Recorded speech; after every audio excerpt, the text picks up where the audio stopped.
नमस्कार मित्रों, जय महाकाल आयुर्वेद और तंत्र। मेरा मोबाइल नंबर सबको मालूम है 9165823800। दीपावली का पर्व आ रहा है और इसके पहले धनतेरस आ रही है। बहुत सारे मित्रगण के थे कि आप कोई ऐसा वीडियो डालिए जो सबके लिए बड़ा काम का हो। तो देखिए, गुरु गोरक्षनाथ ने यह तंत्र के बारे में तो बहुत कुछ कहा है। गुरु गोरक्षनाथ को भगवान शिव का ही प्ररूप माना जाता था और गुरु गोरक्षनाथ सा ज्ञानी नहीं, सबसे बड़ा ज्ञानी भी उनको ही माना जाता था। और उन्होंने सफेद पलाश का तंत्र की महिमा गाई है, तंत्र की महिमा कही गई है उनके शास्त्रों में, जो दुर्लभ शास्त्र हैं उसमें। और कहीं कह गोरख घूमत घूमत कहीं मिल जाए सफेद पलाश, तो सफेद पलाश की महिमा जो सबसे अच्छी मेरे को उनकी लगी। इसके बाद एक और शिव और परशुराम संवाद, शिव परशुराम संवाद के दो शास्त्र हैं बहुत पुराने, एक तो मिलता है और एक नहीं मिलता है।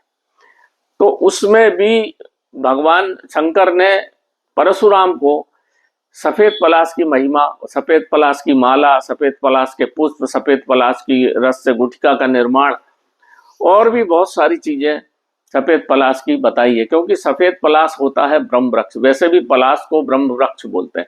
पलाश यानी पालने वाला, आपकी आशा को जो पाले उसको बोलते हैं पलाश, उसको ब्रह्म वृक्ष बोला जाता है। उसके नीचे किया गया कोई भी तप कभी असफल नहीं होता। पलाश के वृक्ष के नीचे, पलाश के वृक्ष के नीचे कभी बिजली नहीं गिरती। कभी जो आदिवासी जो लोग थे ना हमारे जंगलों में, जो गोली लोग बैल गाय चराते हैं, बरसात के दिनों में क्या करते हैं, उनको जंगलों में ले जाते हैं तो ग्वाड़ी लगाते हैं। ग्वाड़ी तो कहाँ लगाते हैं, जहाँ पलाश के 15 20 25 पेड़ एक जगह हो, उसके बीच में सब पशुओं को बिठा देते हैं और उसी के बीच में अपनी झोपड़ी बनाते हैं। तो हम पूछते थे उनसे कि ऐसा क्यों करते हो। और जब जंगल में भैंस गाय चराते भी है ना, तो पलाश का बहुत बड़ा टोपा बना के लगा लेते हैं अपने सिर पे। हमने पूछा भाई ऐसा क्यों, छाता क्यों नहीं लगाते, बरसाती क्यों नहीं लेते। बोले नहीं साहब, इसके ऊपर वज्रपात नहीं होता, बिजली नहीं गिरती इस पे। सफेद पलाश की पत्तल पहले इसलिए, पलाश की पत्तल इसलिए पहले बनाई जाती थी कि उसके ऊपर कोई भी जहर परसा जाए तो उसका रंग बदल जाता है। पलाश की पत्तल के ऊपर कभी मक्खी नहीं बैठती, आप देखना, इसलिए उस पर भोजन परोसा जाता था।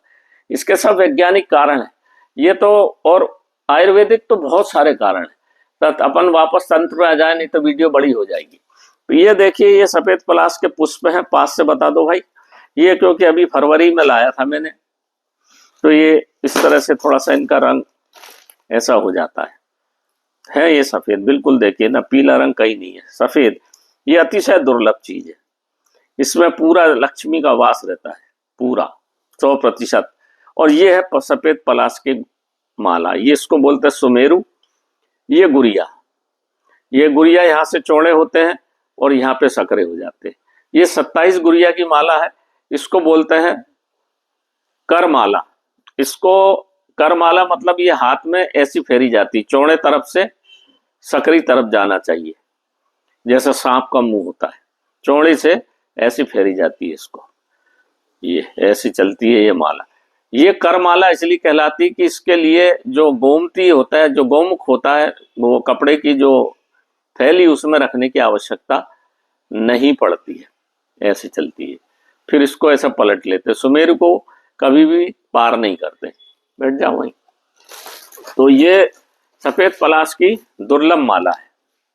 इस माला से किसी भी प्रकार का मंत्र बहुत सहज भाव से सिद्ध हो जाता है। बहुत सारे गुरु मैंने करीब बनाई है, इसको जो जाना है मैं आपको बताता भी रहता हूँ। ये जो बड़े बड़े ऋषि मुनि जो रहते हैं उनको जाती है, कामाख्या जाती है, कामाख्या के हमारे पुजारी, कभी उनसे मैं चर्चा कराऊंगा, वो भी लेके जाते हैं वहाँ काम। क्योंकि माँ कामाख्या ये ऐसा है, ब्रह्म वृक्ष है, ये ब्रह्म वृक्ष की लकड़ी से बनी हुई, और इसमें ये जो लगी हुई है इसको बोलते हैं ब्रह्म गांठ। इस गांठ को लगाने का ताकत केवल ब्राह्मण को है, वो भी जो गायत्री की कृपा जिसके ऊपर हो वही इस गांठ को लगाने की सामर्थ्य मेरा मान होता है।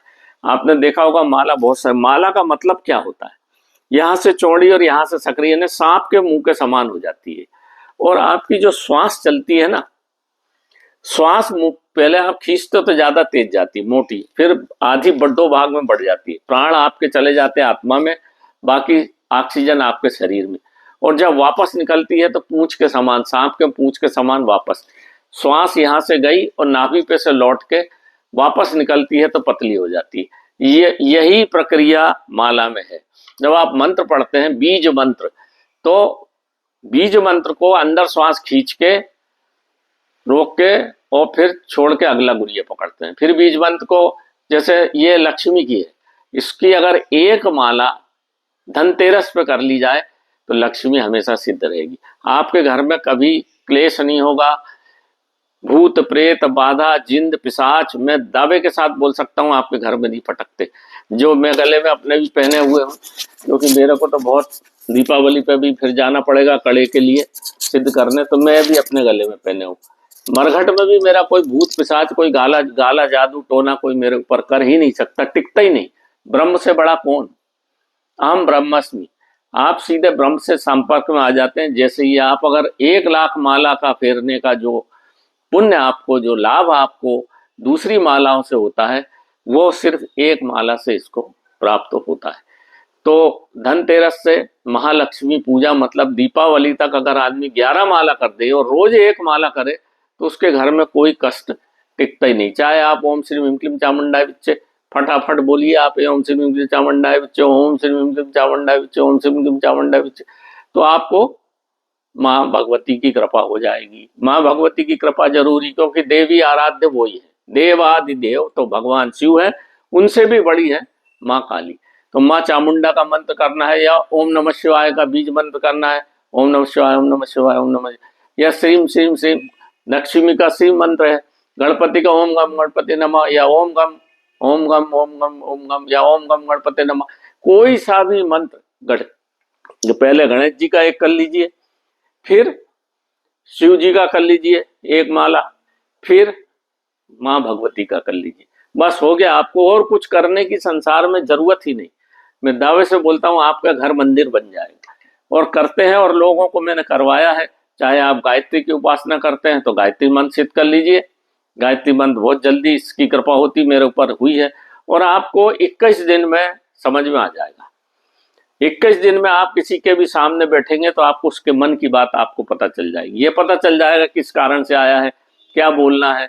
दुख क्लेश दुख जितने भी हैं सब भगवान माँ ब्रह्म वृक्ष की कृपा से आपसे दूर भाग जाते हैं। जो भाग्य में लिखा है वो तो होता है, पर फिर भी 10% असर होता है, बाकी 90% आपके चाहे ग्रह नक्षत्र खराब हो, चाहे राहु केतु शनि, एक माला भगवान शिव की कर लीजिए, एक माला माँ की कर लीजिए, चामुंडा माँ की, बस हो गया आपका।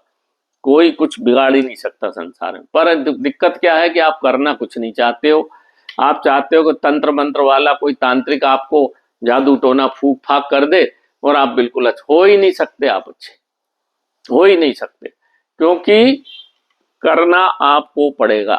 आपके अंदर जो दुष्प्रभाव है उसको काटने के लिए, इसलिए साधु संत अपने जो दुष्प्रभाव को काटने के लिए माला फेरते रहते हैं और उससे ब्रह्म से जुड़ जाते। तो ये इतनी सटीक माला है, इसकी तो कीमत ही कुछ कह नहीं सकते, बहुत दुर्लभ चीज है ये। और अब तो बहुत कम बचे, मेरे देखे देखे 25 पेड़ लोग जेसीबी से उखाड़ ले गए। महाराष्ट्र में मोरसी में था, वहां 3 पेड़ थे, इधर आपका बोरी रेंज में, चूरना में, इधर आपका तामिया में, ऐसे देखे मेरे सब पेड़। लोग जेसीबी से एक टुकड़ा भी जड़ का नहीं छोड़ते। अब मंडला रोड पे 2-3 पेड़ बचे हैं, बाकी अब भगवान की कृपा है, जब तक वो रहते कब तक रहते ये नहीं अपन कह सकते। पर गुरु गोरक्षनाथ की सफेद पलाश की बड़ी कृपा की चीज है मित्रों। इसको करने से आपके सब आराध्य देव आपके एक लाइन में हो जाते हैं।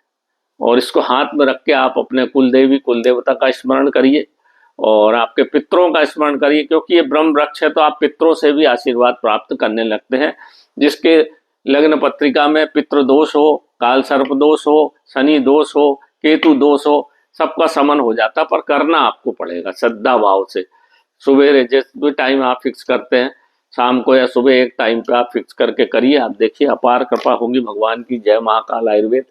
जय महाकाल आयुर्वेद और तंत्र। लक्ष्मी की, दीपावली की, धनतेरस की आपको सबको बहुत बहुत शुभकामनाएं। नमस्कार मित्रों, जय महाकाल आयुर्वेद। मेरा मोबाइल नंबर 9165823800। नमस्ते।